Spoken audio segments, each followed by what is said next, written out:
નમસ્કાર વિદ્યાર્થી મિત્રો, કિરણ પ્રકાશશાસ્ત્રમાં આગળ આપણે થિયરી જોઈએ ગોળીય વક્ર સપાટી પાસે થતું વક્રીભવન. અહીંયા જે આપણને ડાયાગ્રામ દર્શાવેલો છે એ ડાયાગ્રામ બહિર્ગોળ સપાટી દ્વારા થતું વક્રીભવન દર્શાવેલું છે.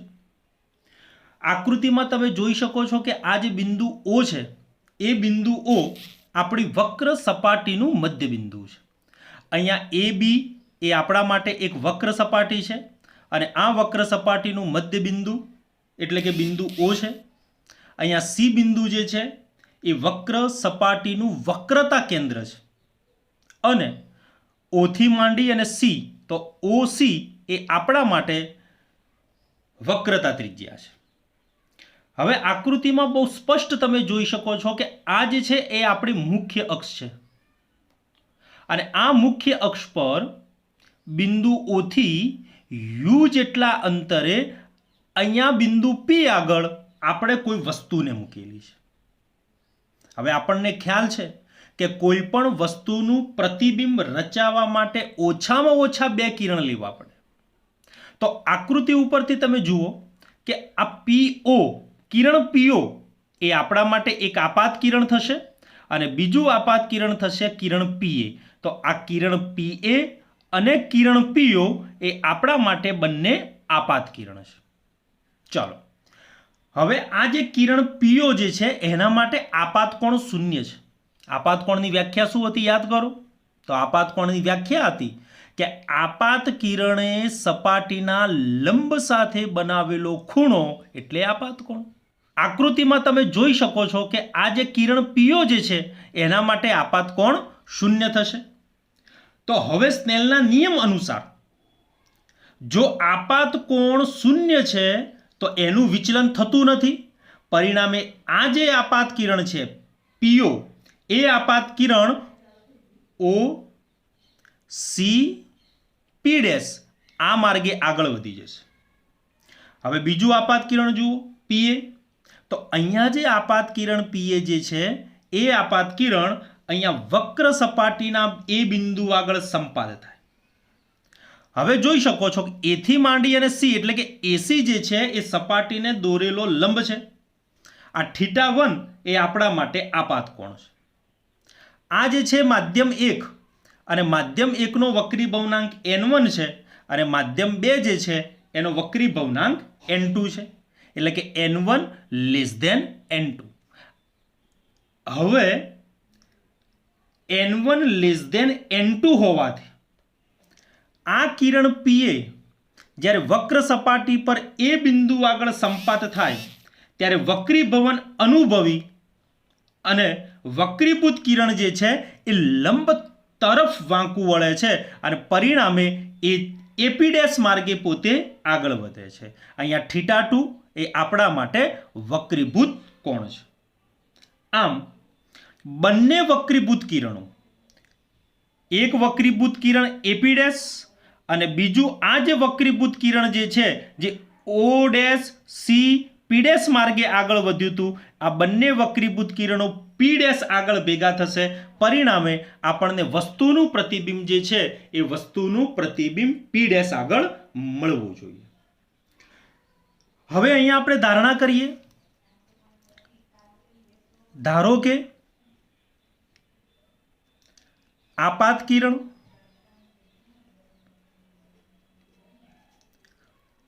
લંબ કિરણ અને વક્રીભૂત કિરણ મુખ્ય અક્ષની સાથે બનાવેલ ખૂણો.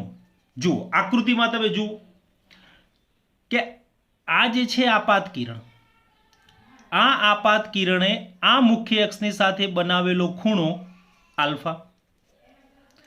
આ લંબ કિરણ AC આ લંબ કિરણે મુખ્ય અક્ષની સાથે બનાવેલો ખૂણો બીટા અને આ જે છે AP' એ વક્રીભૂત કિરણ અને એને મુખ્ય અક્ષની સાથે બનાવેલો ખૂણો ગેમા. તો આપાત કિરણ લંબ કિરણ અને વક્રીભૂત કિરણે મુખ્ય અક્ષની સાથે બનાવેલા ખૂણા અનુક્રમે આલ્ફા, બીટા અને ગેમા છે. હવે આગળ બિંદુ એ પાસે સ્નેલનો નિયમ લાગુ પાડતા. ચલો બિંદુ એ આગળ આપણે સ્નેલનો નિયમ લાગુ પાડીએ. તો બિંદુ એ આગળ સ્નેલનો નિયમ લાગુ પાડીએ તો અહીંયા માધ્યમનો વક્રી ભવનાંક છે n1 અને અહીંયા આપાત કોણ છે θ1. તો લખાશે n1 sin θ1 is equal two અહીંયા વક્રીભૂત કોણ છે θ2 અને વક્રી ભવનાંક છે θ, તો is equal two n2 sin θ2. આને કહી દઈએ સમીકરણ નંબર 1. હવે જો આપણે માત્ર પેરેક્સિયલ કિરણો જ વિચારીએ, પેરેક્સિયલ કિરણો વિચારેલ હોવાથી θ1 અને θ2 અત્યંત નાના થાય. તો હવે આપણને મેથેમેટિક્સના નિયમ પ્રમાણે ખબર છે કે θ1 અને θ2 નાના હોય તો sin θ1 ઇઝ નિયરલી એપ્રોક્સિમેટ θ1 અને sin θ2 ઇઝ નિયરલી એપ્રોક્સિમેટ θ2. માટે n1 θ1 is equal two n2 θ2. આને કહી દઈએ સમીકરણ નંબર 2. હવે આકૃતિ ઉપરથી તમે જુઓ, આકૃતિ આપણને એવું કહે છે કે ખૂણો θ1 જે છે એ ખૂણો θ1 ત્રિકોણ પી એ અને સી, આ જે ત્રિકોણ PAC જે છે એનો બહિષ્કોણ છે. તો θ1 એ ત્રિકોણ PAC નો બહિષ્કોણ છે. ચલો જો θ1 એ PAC નો બહિષ્કોણ છે, આ θ1 એ PAC નો બહિષ્કોણ હોય તો અહીંયા ત્રિકોણમિતિ પ્રમાણે શું લખાશે θ1 is equal to alpha plus beta. આને કહી દઈએ સમીકરણ નંબર 3. એ જ પ્રમાણે ખૂણો બીટા એ, ચલો આકૃતિમાં જુઓ તો આ જે બીટા ખૂણો જે છે એ બીટા ખૂણો ત્રિકોણ CP'A આ જે ત્રિકોણ જે છે એનો બહિષ્કોણ છે. તો બીટા ઇઝ ઇક્વલ ટુ શું લખાશે, તો બીટા ઇઝ ઇક્વલ ટુ θ2 વત્તા ગેમા લખાશે. તો ખૂણો બીટા એ ત્રિકોણ CP'A નો બહિષ્કોણ છે. માટે θ2 વત્તા gamma is equal to beta. માટે θ2 is equal to beta minus gamma. આને કહી દઈએ સમીકરણ નંબર 4. હવે સમીકરણ નંબર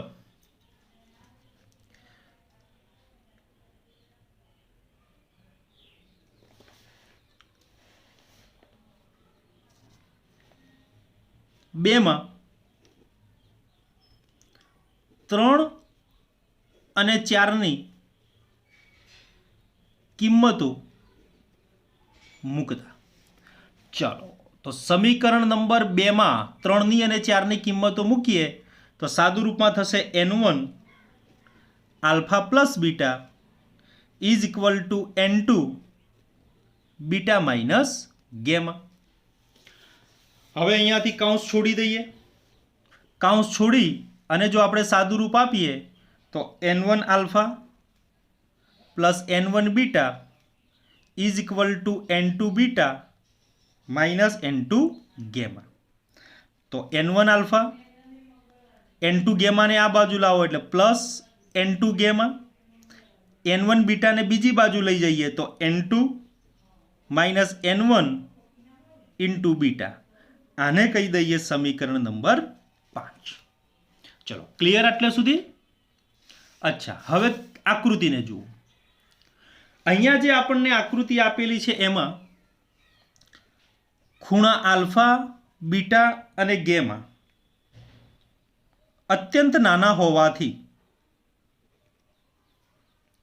ટેન ગેમા, હવે ખૂણો ખૂબ નાનો છે તો tan gamma is equal to gamma is nearly approximate gamma is equal to, ટેનનું સૂત્ર આપણને ખબર છે કે સામેની બાજુ ભાગ્યા પાસેની બાજુ, તો ટેન ગેમા જે છે એની સામેની બાજુ થશે h અને એની પાસેની બાજુ થશે v, તો is equal to h by v.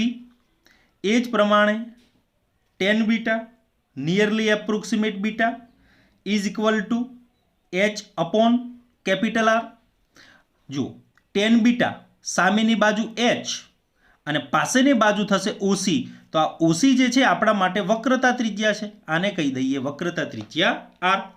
અને એ જ પ્રમાણે ten alpha is nearly approximate alpha is equal to h upon minus you. અહીંયા વસ્તુ અંતર જે છે એને આપણે ઋણ લીધેલું છે આપણી સંજ્ઞા પદ્ધતિ પ્રમાણે. તો હવે u ધન બને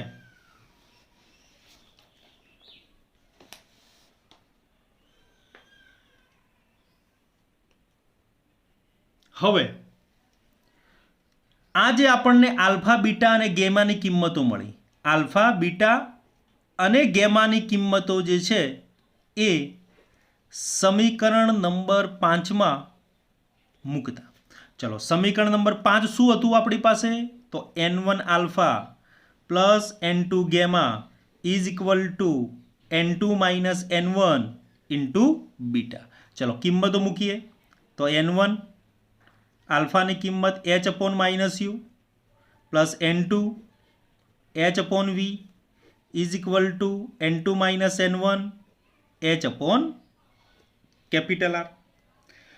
હવે અહીંથી આપણે સાદું રૂપ આપી દઈએ તો અહીંયા h અને h કેન્સલ, તો minus n1 upon u plus n2 upon v is equal two n2 minus n1 upon capital R. તો આ જે સમીકરણ આપણને મળ્યું એ ગોળીય વક્ર સપાટી માટે આપણને સમીકરણ મળ્યું. માઇનસ n1 અપોન u વત્તા n2 અપોન v બરાબર n2 minus n1 upon capital R. અહીંયા યાદ રાખો કે આપણી વસ્તુ જે છે એ પાતળા માધ્યમમાં છે અને જે પ્રતિબિંબ આપણને મળેલું છે એ પ્રતિબિંબ આપણને ઘટ્ટ માધ્યમમાં મળેલું છે.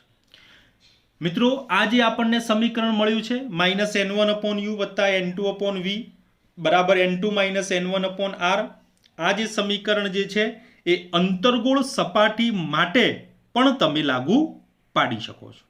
મિત્રો આ જે આપણે સમીકરણ હમણાં સાબિત કર્યું માઇનસ n1 અપોન u વત્તા n2 upon v is equal two n2 minus n1 upon r, આ સમીકરણની અંદર વસ્તુ પાતળા માધ્યમમાં હતી અને એનું પ્રતિબિંબ જે આપણને મળે છે એ પ્રતિબિંબ ઘટ્ટ માધ્યમમાં મળે છે, જ્યાં u એટલે વસ્તુ અંતર, v એટલે પ્રતિબિંબ અંતર અને r જે છે એનો મતલબ વક્ર સપાટીની ત્રિજ્યા.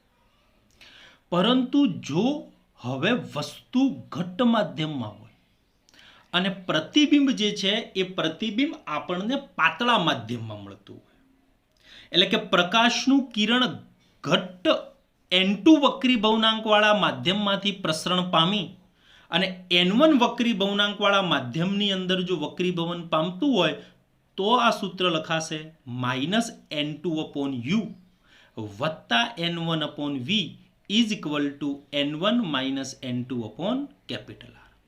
આ બંને વચ્ચેનો ભેદ બરાબર સમજજો.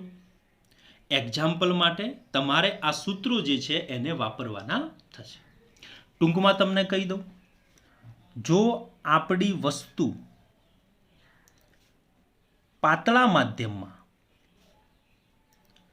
અને વસ્તુનું પ્રતિબિંબ જે છે એ ઘટ્ટ માધ્યમમાં હોય તો સૂત્ર લખાશે માઇનસ n1 અપોન u વત્તા n2 અપોન v બરાબર n2 minus n1 upon r. પરંતુ જો આપણી વસ્તુ ઘટ્ટ માધ્યમમાં અને એ વસ્તુનું પ્રતિબિંબ જે છે એ આપણને પાતળા માધ્યમની અંદર જોવા મળતું હોય તો પછી આપણું સૂત્ર લખાશે -n2/u plus n1/v is equal two n1 - n2/R. હવે ગોળીય લેન્સનો મતલબ છે કે જ્યારે બે વક્રીભવનકારક સપાટીઓ વડે ઘેરાતા અને પ્રતિબિંબ રચી શકે તેવા પારદર્શક માધ્યમને અથવા તો ઉપકરણને આપણે લેન્સ કહીએ છીએ. અત્યારે જે સંકલ્પના ચાલે છે એ લેન્સની છે કે બે વક્રીભવનકારક સપાટી વડે ઘેરાતા બે વક્રીભવનકારક સપાટી એટલે આ એક વક્રીભવનકારક સપાટી અને આ બીજી વક્રીભવનકારક સપાટી. આમ બે વક્રીભવનકારક સપાટી વડે ઘેરાતા અને પ્રતિબિંબ રચી શકે તેવા પારદર્શક માધ્યમને આપણે લેન્સ તરીકે ઓળખીએ છીએ. મિત્રો, લેન્સની બે સપાટી હોય અને આ લેન્સની બે સપાટી પૈકીની એક સપાટી તો હંમેશા વક્ર જ હોવી જોઈએ. અત્યારે જે આ લેન્સ છે આને બહિર્ગોળ લેન્સ તરીકે ઓળખવામાં આવે. જો આ રીતે બે વક્રીભવનકારક સપાટી હોય તો આને આપણે દ્વિઅંતરગોળ અથવા તો અંતરગોળ લેન્સ તરીકે ઓળખીએ છીએ. એક સપાટી આપણી સમતલ હોય અને બીજી સપાટી આ રીતે દર્શાવેલી હોય તો આને સમતલ અંતરગોળ તરીકે ઓળખવામાં આવે છે. આ પ્રકારે જો લેન્સ આપણને આપેલો હોય તો આને સમતલ બહિર્ગોળ તરીકે આપણે ઓળખીએ છીએ. આ રીતે હોય તો એને આપણે મેનિસ્કસ સાથેનો લેન્સ એવું આપણે કહીએ છીએ. એટલે ટૂંકમાં લેન્સની બે સપાટી પૈકી ગમે તે એક સપાટી તો વક્ર હોવી જોઈએ. હવે આ જે લેન્સ હોય એ લેન્સની અંદર બે મુખ્ય કેન્દ્ર હોય. એક પ્રથમ મુખ્ય કેન્દ્ર અને દ્વિતીય મુખ્ય કેન્દ્ર. જેમ કે આપણી પાસે અહીંયા એક બહિર્ગોળ લેન્સ છે. આ એની મુખ્ય અક્ષ બરાબર સેન્ટર જે છે એને આપણે કહી દઈએ ઓપ્ટિકલ સેન્ટર, સી તરીકે એને ઓળખીએ અથવા તો તમે એને ઓ તરીકે પણ નામ આપી શકો. હવે માની લો કે અહીંયા આપણે એક બિંદુવત વસ્તુને મૂકેલી છે. એટલે કે બિંદુવત વસ્તુને બહિર્ગોળ લેન્સની મુખ્ય અક્ષ ઉપર મૂકેલી છે અને જો આપણા વક્રીભૂત કિરણો મુખ્ય અક્ષને સમાંતર બને એટલે કે આ વસ્તુમાંથી નીકળેલા પ્રકાશના કિરણો જે છે એ પ્રકાશના કિરણો આ રીતે લેન્સની અંદર દાખલ થાય અને લેન્સની અંદર દાખલ થયા પછી એ જ્યારે વક્રીભવન પામે એટલે કે આ જે વક્રીભૂત કિરણો જે છે એ વક્રીભૂત કિરણો જો આપણી મુખ્ય અક્ષને સમાંતર બને તો આને આપણે કહીએ છીએ લેન્સનું પ્રથમ મુખ્ય કેન્દ્ર F1. અથવા એવું પણ કહી શકું કે જો તમારી વસ્તુ અનંત અંતરે હોય, વસ્તુ અનંત અંતરે છે, અનંત અંતરેથી આવતા પ્રકાશના કિરણો જે છે એ મુખ્ય અક્ષને સમાંતર હોય એટલે કે આ રીતે પ્રકાશના કિરણો મુખ્ય અક્ષને સમાંતર છે. હવે આ પ્રકાશના કિરણો જ્યારે બહિર્ગોળ લેન્સની અંદર દાખલ થાય અને ત્યારબાદ જ્યારે વક્રીભવન પામે તો જો વસ્તુ અનંત અંતરે હોય અને વક્રીભૂત કિરણો બહિર્ગોળ લેન્સ માટે જ્યાં ભેગા થતા હોય એટલે કે આ રીતે લેન્સની અંદર દાખલ થયા પછી આ વક્રીભૂત કિરણો જે છે એ જે જગ્યાએ ભેગા થતા હોય એને આપણે કહીએ છીએ દ્વિતીય મુખ્ય કેન્દ્ર F2. તો મિત્રો, લેન્સની અંદર આપણને બે મુખ્ય કેન્દ્ર મળે છે. લેન્સની અંદર આપણને બે વક્રતા ત્રિજ્યા મળે. જેમ કે આ એક સપાટી, આના માટેની વક્રતા ત્રિજ્યા જે છે એને આ બાજુ ગણીશું, આ બાજુ વક્રતા ત્રિજ્યા થશે, અને આ એની બીજી સપાટી, આના માટેની વક્રતા ત્રિજ્યા જે છે એ વક્રતા ત્રિજ્યા આપણે આ બાજુ ગણીશું.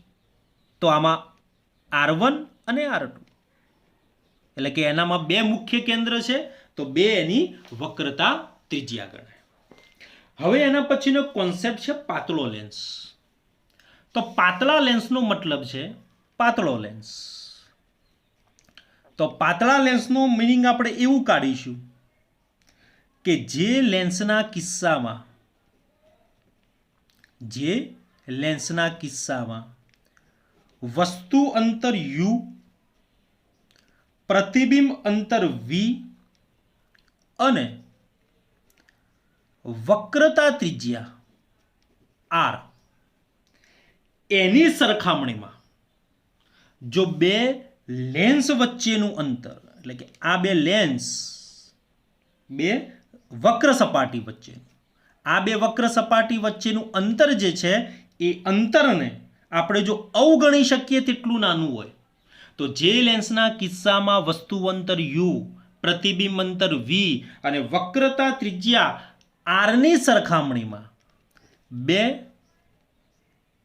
વક્ર સપાટી વચ્ચેનું અંતર અવગણી શકાય તેટલું નાનું હોય તો આવા લેન્સને આપણે પાતળા લેન્સ તરીકે ઓળખીએ છીએ.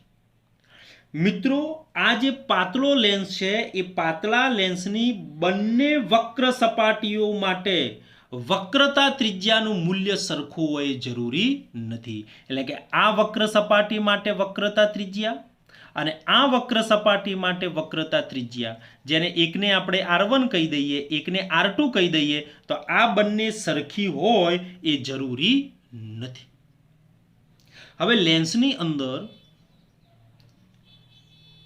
પાતળો છે તો લેન્સ પાતળો હોવાથી બધા અંતરો, એટલે કે આપણે વસ્તુ અંતર ગણવું હોય, આપણે પ્રતિબિંબ અંતર ગણવું હોય, આપણે એની વક્રતા ત્રિજ્યા ગણવી હોય, r ગણવો હોય, તો આ અંતરો લેન્સની કોઈ એક સપાટીથી ગણી શકાય. કાં તો તમે આ બધા અંતરો આ સપાટીથી ગણો, કાં તો આ સપાટીથી ગણો, અથવા તો એનું જે સેન્ટર છે, એનું જે કેન્દ્ર છે એ કેન્દ્રથી પણ તમે આ બધા અંતરોને ગણી શકો છો. એટલે કે લેન્સ પાતળો હોવાથી બધા જ અંતરો લેન્સની કોઈ પણ સપાટીથી અથવા તો લેન્સના કેન્દ્રથી તમે માપી શકો છો. હવે એના પછીનો આપણો બહુ જ અગત્યનો પ્રશ્ન કે ભાઈ પાતળા લેન્સ દ્વારા પ્રતિબિંબની રચના કેવી રીતે થાય છે, અને ત્યાંથી આગળ આપણે એક સૂત્રને સાબિત કરવાનું છે.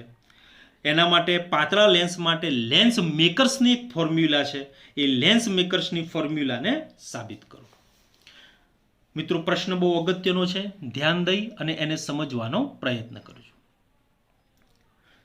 આકૃતિની અંદર તમે જોઈ શકો છો કે પાતળા લેન્સથી અંતિમ પ્રતિબિંબ કેવી રીતે રચાય છે. આ એક પાતળો લેન્સ છે અને આ પાતળા લેન્સ વડે અંતિમ પ્રતિબિંબ જે છે, જે I લખેલો છે, I એટલે કે ઇમેજ, O એટલે કે વસ્તુ અને I એટલે કે ઇમેજ. તો હવે આ પાતળા લેન્સ વડે અંતિમ પ્રતિબિંબ કેવી રીતે રચાય છે એ જો આપણે સમજવું હોય તો એના માટે પાતળા લેન્સની બંને વક્રીભવનકારક સપાટી છે, આ એક વક્રીભવનકારક સપાટી અને આ બીજી વક્રીભવનકારક સપાટી જે છે, આ બંને સપાટીઓને આપણે અહીંયા જુઓ એકબીજાથી દૂર હોય, એકબીજાથી દૂર ખસેલી છે એવું આપણે વિચારીએ છીએ. અહીંયા વસ્તુઓ N1 વક્રીભવનાંક ધરાવતા માધ્યમમાં છે. હવે OQ એ આપાત કિરણ છે, આ જે છે એ વક્રીભવનકારક સપાટી 1, આ જે છે એ વક્રીભવનકારક સપાટી 2 છે. બે વક્રીભવનકારક સપાટી છે. તો હવે અહીંયા આપાત કિરણ OQ જે છે એ સપાટી 1 પરથી આ સપાટી 1 છે, આ આપાત કિરણ OQ જે છે એ સપાટી 1 ઉપર Q બિંદુ આગળ આપાત થાય અને N2 વક્રી ભવનાંકવાળા ઘટ્ટ માધ્યમની અંદર એ વક્રીભૂત થાય છે. અહીંયા N2 greater than N1, N1 એટલે કે હવાનું માધ્યમ છે, N2 એટલે કે કાચનું માધ્યમ છે, તો N1 લેસ દેન N2. તો હવે આ ડાયાગ્રામ આપણને એવું કહે છે કે વસ્તુઓ એ N1 વક્રી ભવનાંક ધરાવતા માધ્યમમાં છે, OQ એ આપાત કિરણ છે અને આપાત કિરણ OQ જ્યારે સપાટી 1 પરથી N2 વક્રી ભવનાંક ધરાવતા ઘટ્ટ માધ્યમની અંદર જ્યારે વક્રીભૂત થાય છે, પરિણામે આપણને વસ્તુનું પ્રતિબિંબ જે છે એ વસ્તુનું પ્રતિબિંબ O' આગળ રચાય છે. હવે અહીંયા જો કે OQ આપાત કિરણ આ વક્રીભવન કારક સપાટી 1 એના Q બિંદુ આગળ આપાત થાય છે. ખરેખર તો આ પ્રકાશનું કિરણ આમ સીધું આગળ નીકળી જવું જોઈતું હતું, પણ આ જે વક્રીભવન કારક સપાટી જે છે એના વડે પ્રકાશનું કિરણ જે છે એ લંબ તરફ વાંકું વળે છે, કારણ કે પ્રકાશનું કિરણ પાતળા માધ્યમમાંથી ઘટ્ટ માધ્યમમાં દાખલ થાય છે, એટલે આ પ્રકાશનું કિરણ જે છે એ લંબ તરફ વાંકું વળ્યું, આ પ્રકાશનું કિરણ વાંકું વળ્યું. હવે આ પ્રકાશનું કિરણ એ બીજી વક્રીભવન કારક સપાટી જે છે એ બીજી વક્રીભવન કારક સપાટી ઉપર અહીંયા આપાત થયું. તો આ જે OQ આપાત કિરણ જે છે એના લીધે આપણને જે પ્રતિબિંબ મળે છે એ પ્રતિબિંબ આપણને O' આગળ મળે છે. તો વસ્તુ ઓનું સપાટી 1 દ્વારા O' આગળ આભાસી પ્રતિબિંબ રચાય છે. ચલો સપાટી 1 માટે હવે તમે વિચારો કે ભાઈ આપણી વસ્તુ ક્યાં હતી? તો આપણી વસ્તુ જે છે પાતળા માધ્યમમાં છે અને પ્રતિબિંબ ક્યાં રચાયું? તો પ્રતિબિંબ ઘટ્ટ માધ્યમમાં રચાયું. તો હવે વક્ર સપાટી માટે આગળ આપણે જોયું તો સમીકરણ કયું વાપરશો? -N1/u વત્તા N2 અપોન થિયરી પ્રમાણે, વ્યાપક થિયરી પ્રમાણે સૂત્ર અહીંયા V આવતું હતું, પણ અહીંયા આગળ જુઓ કે અહીંયા વસ્તુ જે છે એ ઓપ્ટિકલ સેન્ટર કેન્દ્રથી આપણે ગણ્યું તો વસ્તુ અંતર V. હવે આ જે વસ્તુ O છે એના વડે પ્રતિબિંબ ક્યાં રચાયું? O' આગળ રચાયું. તો પ્રતિબિંબ અંતર કેટલું આપણે ધાર્યું છે? V1. તો અહીંયા લખાશે -N1/u વત્તા N2/V1 is equal two N2 - N1 upon capital R1. અહીંયા આગળ મિત્રો ફક્ત ને ફક્ત ગાણિતીય સંબંધ જે છે એ ગાણિતીય સંબંધ આપણે લખેલો છે. અહીંયા આગળ આપણે સંજ્ઞા પદ્ધતિનો ઉપયોગ કરેલો નથી. તો વસ્તુ પાતળા માધ્યમમાં હતી, પ્રતિબિંબ ઘટ્ટ માધ્યમમાં રચાયું છે. તો સપાટી 1 માટે -N1/u વત્તા N2/V1 બરાબર N2 - N1/R, જ્યાં u એટલે વસ્તુ અંતર, u ઇઝ ઇક્વલ ટુ વસ્તુ અંતર, V1 બરાબર સપાટી 1 દ્વારા મળતા પ્રતિબિંબનું પ્રતિબિંબ અંતર અને R1 બરાબર વક્ર સપાટી 1 ની વક્રતા ત્રિજ્યા. ચલો હવે આ જે પહેલી વક્ર સપાટી હતી એના દ્વારા તો આપણને પ્રતિબિંબ ક્યાં આગળ મળ્યું? O' આગળ મળ્યું. તો હવે O' જે છે એ સપાટી 2 માટે આભાસી વસ્તુ તરીકેનું કામ કરે. હવે આ જે સપાટી 2 જે છે એના માટે એવું સમજવાનું કે એના માટે વસ્તુ ક્યાં છે? વસ્તુ O' આગળ છે. ફરી સમજો કે આ વક્ર સપાટી 1 માટે આપણી વસ્તુ O આગળ હતી અને વક્ર સપાટી 1 દ્વારા આપણને પ્રતિબિંબ ક્યાં મળ્યું? O' આગળ મળ્યું. તો આ O' જે છે એ આ પહેલી વક્ર સપાટી માટે પ્રતિબિંબ અંતર છે, પરંતુ આ જે બીજી વક્ર સપાટી જે છે એના માટે O' જે છે એ O' વસ્તુ તરીકે વર્તે. એટલે O' સપાટી 2 માટે આભાસી વસ્તુ તરીકે વર્તે અને સપાટી 2 માટે કિરણ Q', એટલે કે અહીંયા આપણે એક નામ આપી દઈએ Q'. તો આ Q' કિરણ જે છે એ લેન્સના માધ્યમમાંથી પ્રસરણ પામી અને પાતળું માધ્યમ જે છે એની અંદર વક્રીભૂત થાય છે અને ઓમાંથી અક્ષ ઉપર અહીંયાથી જુઓ એક બીજું પ્રકાશનું કિરણ આવે છે. આ બીજું પ્રકાશનું કિરણ એ તો અહીંયા સીધું આગળ નીકળી જશે, કોઈ પણ પ્રકારનું વક્રીભવન અનુભવ્યા વગર સીધું આગળ નીકળી જશે. એટલે અહીંયાથી એક કિરણ અને આ બીજું કિરણ આ બંને ક્યાં ભેગા થયા? આઈ આગળ ભેગા થયા. તો આપણને છેલ્લું પ્રતિબિંબ જે છે એ છેલ્લું પ્રતિબિંબ આપણને કઈ જગ્યાએ મળવું જોઈએ? એ છેલ્લું પ્રતિબિંબ જે છે એ આપણને આઈ બિંદુ આગળ મળે છે. તો હવે સપાટી 2 માટે ચલો, સપાટી 2 માટે વસ્તુ જે છે વસ્તુ કયા માધ્યમમાં છે? તો સપાટી 2 માટે વસ્તુ ઘટ્ટ માધ્યમમાં છે અને પ્રતિબિંબ જે છે એ પ્રતિબિંબ આપણને પાતળા માધ્યમમાં રચાય છે, પાતળા માધ્યમની અંદર આપણને જોવા મળે છે. તો એના માટે સૂત્ર લખાશે -N2/V1. હવે V1 અહીંયા કેમ આવ્યો? તો V1 એટલા માટે આવ્યો કે આપણી જે આ બીજી વક્ર સપાટી જે છે એના માટે O' જે છે આ શું કામ કરે છે? વસ્તુનું કામ કરે છે.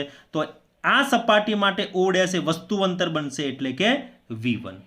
-N2/V1 વત્તા N1/V is equal two N1 - N2/R2. ફરી પાછો માત્ર ગાણિતિક સંબંધ લખેલો છે.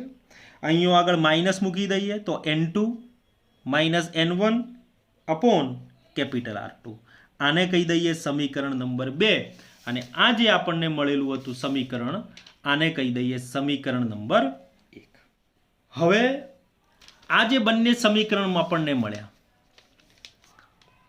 સમીકરણ નંબર 1 અને સમીકરણ નંબર 2 આ બંનેનો સરવાળો કરતા.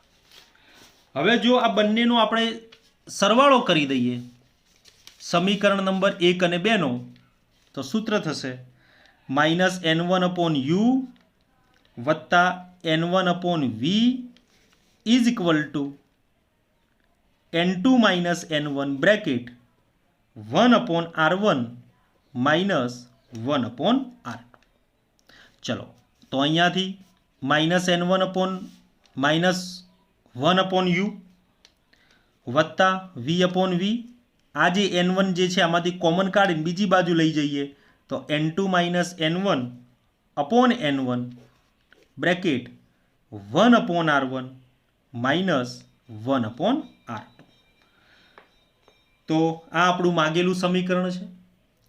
હવે આ સમીકરણનો જ્યારે તમારે કોઈ એક્ઝામ્પલ માટે ઉપયોગ કરવાનો થાય ત્યારે ફરજિયાત આમાં સંજ્ઞા પ્રણાલી આપણે વાપરવી પડે.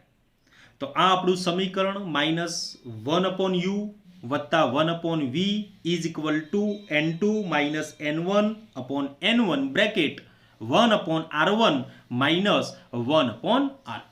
આના આધારે 3 ગુણની અંદર એક્ઝામ્પલ જે છે એ પણ પરીક્ષાની અંદર પૂછાઈ શકે. એના પછીનો બીજો એક પ્રશ્ન છે લેન્સ મેકર્સ ફોર્મ્યુલા અથવા લેન્સ મેકર્સનું સૂત્ર. તો પાતળા લેન્સ માટે વક્રીભવનનું સૂત્ર હમણાં આપણે સાબિત કર્યું -1/U વત્તા 1/V is equal two N2 - N1/N1 bracket 1/R1 -1/R2. હવે જો લેન્સની બંને બાજુના માધ્યમ એક જ હોય અને જો વસ્તુ અનંત અંતરે હોય, વસ્તુ જો અનંત અંતરે હોય તો વસ્તુ અંતર u is equal two infinite. જો વસ્તુ અનંત અંતરે હોય તો લેન્સ પર આપાત થતા કિરણો મુખ્ય અક્ષને સમાંતર હોય. હવે જો આપાત કિરણો મુખ્ય અક્ષને સમાંતર હોય તો તેઓ વક્રીભવન પામી મુખ્ય કેન્દ્ર પર પ્રતિબિંબ રચે. હવે જો પ્રતિબિંબ મુખ્ય કેન્દ્ર પર રચાતું હોય તો પ્રતિબિંબ અંતર જે છે એ f થાય. ક્લિયર? જો લેન્સની બંને બાજુના માધ્યમ એક જ હોય, વસ્તુ અનંત અંતરે હોય એટલે કે u is equal two infinite હોય તો લેન્સ ઉપર આપાત થતા કિરણો જે છે, અને આ રીતે પણ આપણે સમજી શકીએ કે આ એક લેન્સ વસ્તુ અનંત અંતરે છે તો આપાત થતા પ્રકાશના કિરણો જે છે મુખ્ય અક્ષને સમાંતર છે, તો આના માટે u is equal two infinite. હવે આ પ્રકાશના કિરણો જ્યારે લેન્સમાંથી વક્રીભવન પામે અને વક્રીભવન પામી અને લેન્સની બીજી બાજુ જે જગ્યાએ ભેગા થાય છે આને આપણે કહીએ છીએ મુખ્ય કેન્દ્ર. તો અહીંયાથી આ જે અંતર જે છે એને આપણે કહીએ છીએ સ્મોલ f.